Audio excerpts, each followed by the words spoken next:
Priority లేదు. ఏ నియోజకవర్గానికి వెళ్ళినా ఏ జిల్లా కేంద్రానికి వెళ్ళినా ముఖ్య నాయకులు ఎవరు ప్రయారిటీ ఇవ్వట్లేదు, రావట్లేదు. మరి కేసీఆర్ గారు కావచ్చు, కేటీఆర్ కావచ్చు, హరీష్ రావు కావచ్చు స్పష్టమైన ఆదేశాలు ఇవ్వలేకపోయినారు. అంటే రాజకీయంగా నన్ను ఇబ్బందులకు గురి చేయాలని చేస్తూ ఉన్నారు.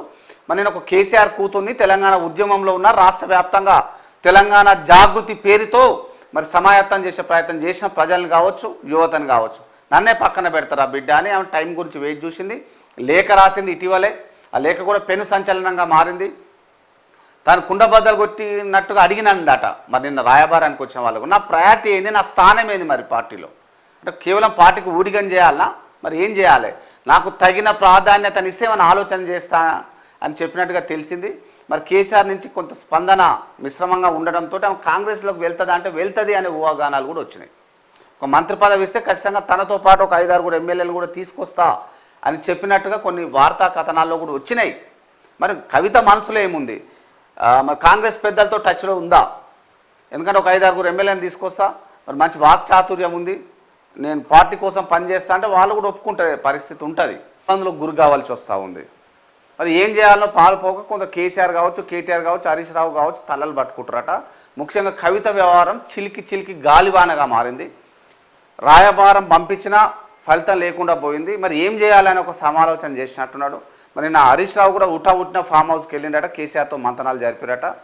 సరే లీక్ ఏంటంటే కాళేశ్వరం కమిషన్ ఎదుట కేసీఆర్ హాజరవుతున్న నేపథ్యంలో అవలంబించాల్సిన వ్యూహాలపై చర్చ జరిగినట్టుగా తెలిసినప్పటికీ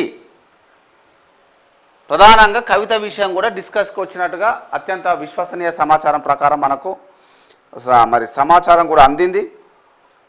ఏం చేద్దాం, కవితని ఎట్లా ఒప్పిద్దాం, ఎట్లా మెప్పిద్దాం, మరి పార్టీ ఇట్లా అయితే ఎట్లా, పార్టీ భవిష్యత్తు ఏంది, ఉన్నదే 3 ముఖ్య నాయకులు కదా, మీరే కొట్లాడుకుంటే ఎట్లా అవుతుంది అని ఒక మీమాంసలో కేసీఆర్ పడ్డట్టుగా స్పష్టంగా తెలుస్తూ ఉంది.